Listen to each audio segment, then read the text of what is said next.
I have learned that some objects do not travel alone. They carry the breath of the hands that shaped them, the memory of the people who guarded them, and the judgment of the spirits that watched over them. The mask that found its way to a London estate in 1923 carried all three.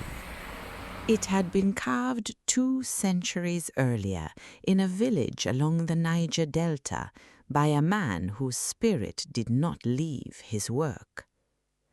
Charlotte Voss was the one who removed it from the place that had protected it.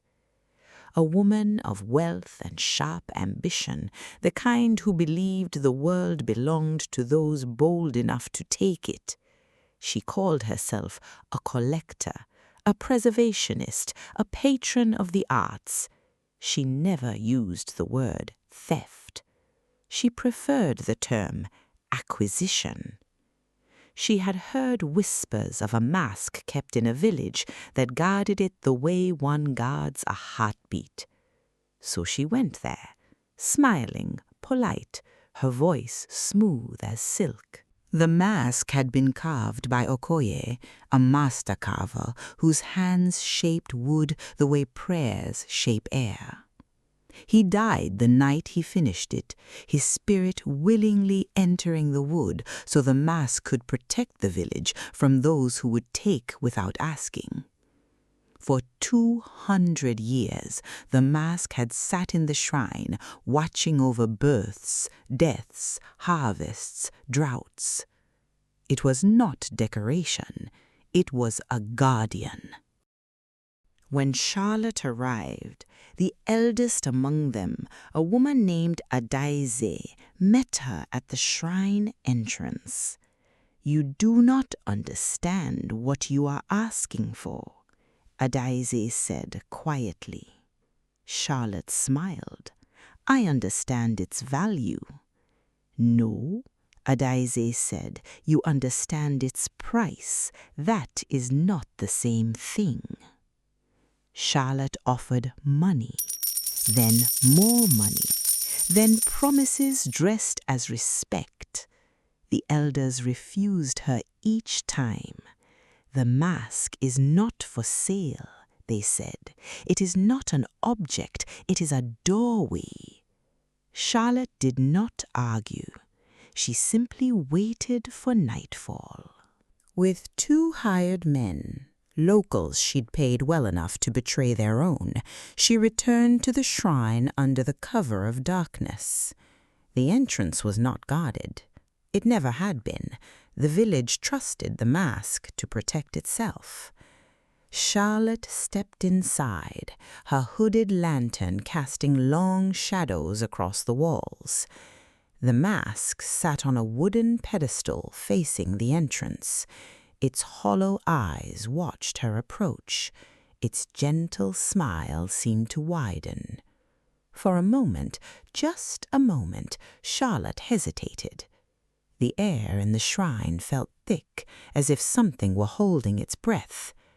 But her hands moved anyway. She lifted the mask, wrapped it in cloth, and slipped it into her bag. Behind her, the hired men shifted uneasily. One of them whispered, "We should not have come here." Charlotte ignored him. She left before dawn, her boots still carrying the dust of the village. Behind her, the elders gathered at the empty altar. Adaize stood at the center, her voice rising first, then joined by the others. They did not chant for the mask's return. They chanted for the mask's judgment. Their voices rose like smoke into the dark. The thief becomes the taken. The taker becomes the held. What is stolen will reclaim its keeper. What is taken will take in return. The words traveled, not through air, not through time, but through the mask itself. Charlotte never heard them, but the mask did.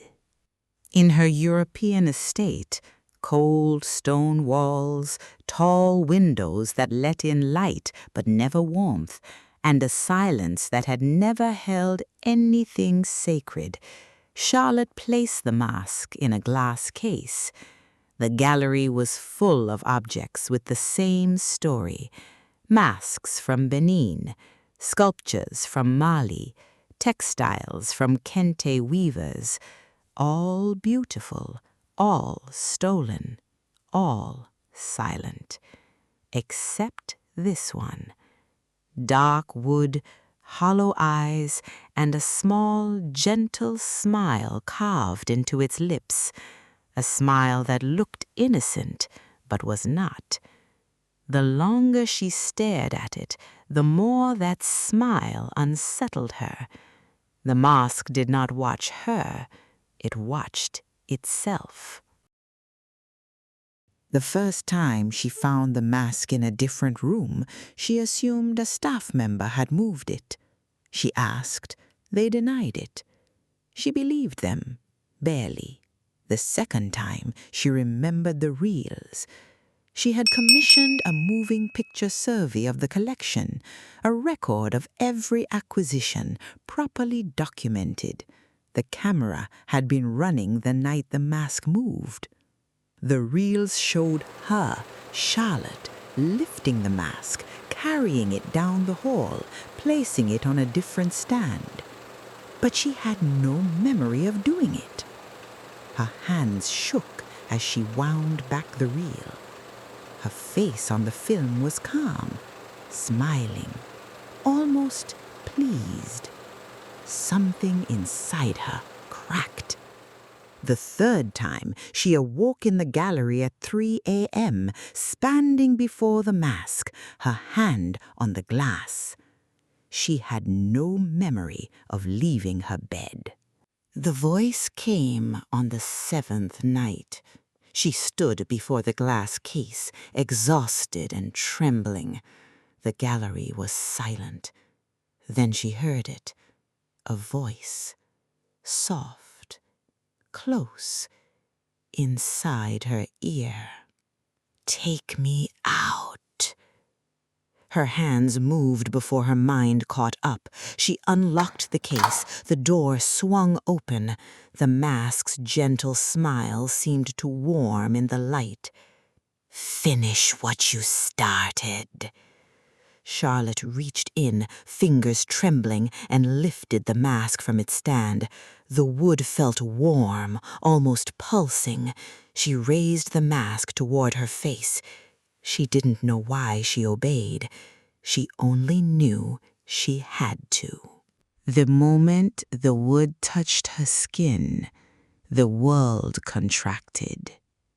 Not around her body, but around herself. She felt herself pulled inward, dragged through the hollow eyes, sealed into the wood itself.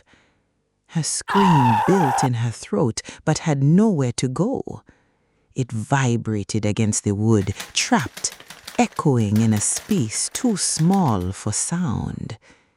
She could still see through the mask's eyes now, darkly, as if looking through smoke. She could still hear, muffled, distant, like listening underwater. But she could not move, could not speak, could not do anything but watch as her own body, now animated by the spirit that lived within the mask, lowered its hands, adjusted its hair, and stepped back from the case. The spirit wore her like a coat, and Charlotte, trapped behind the gentle smile she had once admired, finally understood. She was not the collector anymore. She was the collection. Weeks later, a wealthy buyer visited the estate. An American this time, with more money than taste. The spirit wearing Charlotte's body greeted him with the same polished warmth the old Charlotte had practiced for years. The gallery looked much as it always had, except the African collection was gone. In its place stood marble figures from Greece and Rome. Only the mask remained. He glanced around once, as if counting absences, then let it go. He paused before the mask.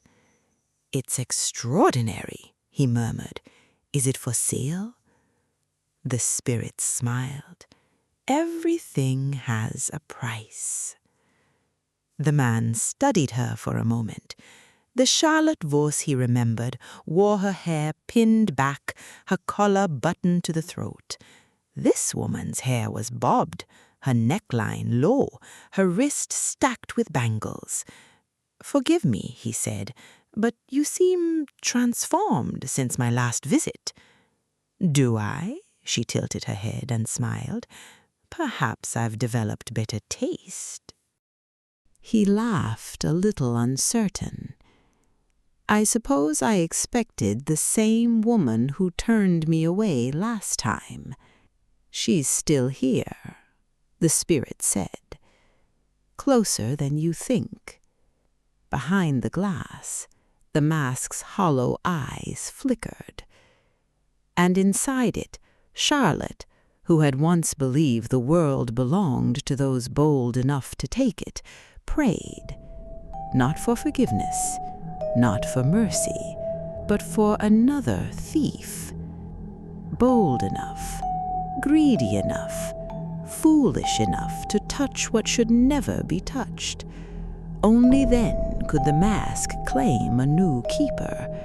Only then could she be free. The thief becomes the taken.